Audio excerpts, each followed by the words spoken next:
procurando alguém para fazer as minhas edições. Só que Hum? como é difícil. E eu queria saber se tu tem alguma dica, sei lá, uma luz de repente. Só para a galera que não saca, a Suiane é aluna do Poder da Autoria, a gente já conversou algumas vezes aqui, então eu já conheço um pouquinho. Então vamos lá. Você pretende alguém trabalhando dentro, aí com você, ou completamente home office, sei lá? A princípio foi o que eu imaginei, home office, terceirizar, né, passar para alguém, porque eu até tenho um escritório que eu trabalho, né, eu trabalho num coworking, do qual, enfim, eu pago lá mensalmente para estar trabalhando. Hoje, agora eu tô em casa, né? Mas teria a possibilidade de ter alguém lá, mas a minha dificuldade é encontrar alguém aqui na região. Do que eu já pesquisei, assim, eu ainda não encontrei ninguém. E aí uma das ideias é estar achando alguém fora, né? Faz total sentido, Suiane, fazer externo. Porém, veja bem, eu moro numa cidade de 5 mil habitantes. Conseguir bons funcionários aqui é uma briga, é uma luta. Então a gente já estava procurando há alguns meses já, e semana passada começaram 2 novos com a gente. Olha que louco. E às vezes demora um pouco para achar mesmo, né? Então eu sei qual é essa luta que você está sofrendo aí. Eu já tive experiências e tenho 2 pessoas contratadas home office, que é fora do meu time aqui. E o restante do meu time é todo aqui dentro.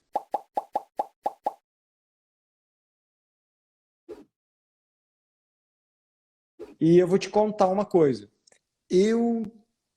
Não é tão simples trabalhar com alguém home office. Pelo menos para quem está acostumado há muitos anos trabalhar com o time aqui dentro. Aham. Então, todos os meus editores que eu tive até hoje estiveram aqui do meu lado, aqui dentro. Eu aprendi a ensinar meus editores.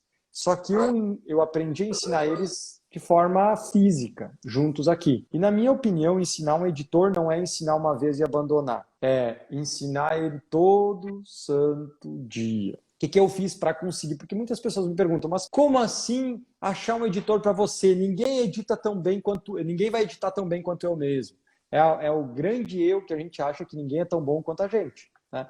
E, na verdade, quando a gente é fotógrafo, a gente é editor, a gente é marqueteiro, a gente é administrador, a gente paga a conta, a gente gere time. Eu faço um caminhão de coisa. Agora de manhã, eu estava falando com uma noiva que está na Inglaterra, que ia vir casar no Brasil, que transferiu a data. Estava falando com uma outra noiva que é de Nova Petrópolis aqui, fazendo contrato com ela. Então, preenchi contrato hoje.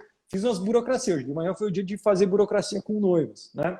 Então, assim, pô, é louco isso, dá um trampo. Uma hora você está fazendo burocracia, outra hora você está editando, uma hora você está fotografando, outra hora você está fazendo marketing.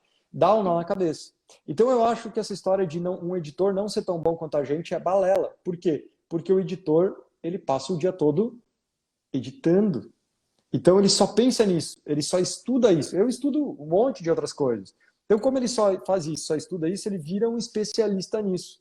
Então, de forma muito rápida, um editor tende a editar melhor do que a gente mesmo. Por quê? Porque ele está só fazendo aquilo. Né? O cara que E para de maneira mais rápida, né? Total, exato, faz caligrafia aí. Eu nunca fiz caligrafia na minha vida, né? Eu sempre tentava pular. O cara que faz caligrafia 8 horas por dia, por um mês, ó, ele vai ficar bom de fazer caligrafia. Por quê? Porque ele está praticando, ele está treinando todo santo dia. Então eu acho que tu não precisa procurar alguém pronto. Você pode treinar essa pessoa. Eu acho que é melhor treinar quando a pessoa está no seu lado do que quando está remoto. Mas é uma questão de hábito também. É uma questão de hábito.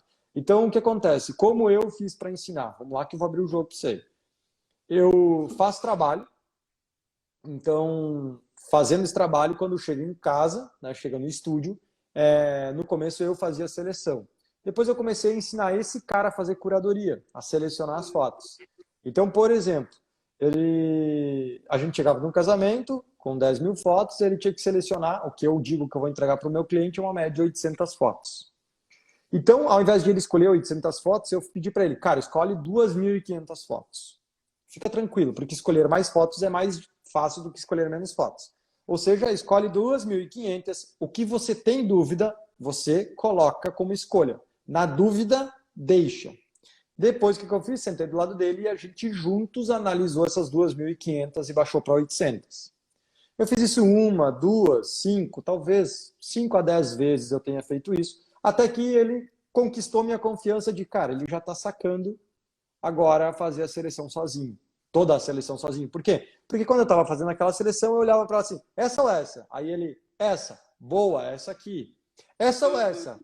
Essa? Não, não, é essa aqui, cara. Olha a diferença. Aí eu explicava para ele, falava, putz, não tinha visto isso, massa. Bingo, ensinei mais um passinho para ele. Só que não adianta ensinar tudo de uma vez, né? Tudo no mesmo dia que o cara não pega. Então precisa ser passo a passo constantemente. Isso na curadoria, né? Então ele faz essa curadoria, depois ele começa na edição. Na edição a mesma coisa. Senta com ele, ensina ele, passo a passo para ele, tudo isso. Depois que ele aprendeu, o que você faz? Constantemente, e digamos que para sempre, você deveria sentar do lado desse cara e avaliar ou conferir. Então, o que eu fiz eu sempre tive editor há muitos anos, e toda vez que o cara terminava o trabalho, ele terminava o trabalho e mandava para o cliente, depois de um tempo eu nem conferia mais, ia direto para o cliente. E vinha esse arquivo para mim também. Então eu selecionava dessas 800, eu selecionava, sei lá, 30 fotos para ir para o blog, por exemplo. E aí eu pegava essas 30 fotos e eu ia lá, pegava meu computador, sentava do lado dele e a gente revisava essas fotos e fazia um ajuste fino, uma edição de ajuste fino. Ou seja, a gente passava foto por foto e falava assim, ó, fulano, ó, aqui tá massa, vamos dar uma esquentadinha a mais, bota uma luzinha aqui, tira uma luzinha ali, dá um cropzinho aqui. Você sabe, você lembra do Pink do Cérebro? Você lembra? Sim, é da minha É, época. é tipo o Pink e o Cérebro. Eu era o cérebro e o meu editor é o Pink. Então a gente dominando o mundo juntos. Ou seja, eu sento do lado e falo o que eu quero e ele executa. Ele executa. Eu falo, ó, Mas isso cropzinho é para as aqui. fotos de portfólio, para o teu Isso, blog. eu faço isso para Tá. as fotos de blog. Por quê? Eu não preciso fazer isso em todas. Ao fazer isso nessas fotos, ele está aprendendo a ver como eu vejo, a fazer como eu quero e automaticamente ele vai fazer isso em todas as fotos. A regra é, a gente não vai fazer isso em todas as fotos, não vai tomar muito tempo meu. Então a gente faz nas fotos menos número, 30 fotos, e ele entende que isso é o que ele precisa fazer para todo o trabalho. Tu entende? Então o que acontece? Primeiro você tem que ensinar esse cara, depois você tem que continuar revisando com ele meio que para sempre, assim. Eu faço todos os posts que vão no meu blog, todos, de toda a minha história, todos eu revi com o meu editor. Todos. Não importa se o meu editor é um editor de um mês, um ano, ou de 5, 6, 7 anos. Sempre revisei, porque a gente vai evoluindo, né?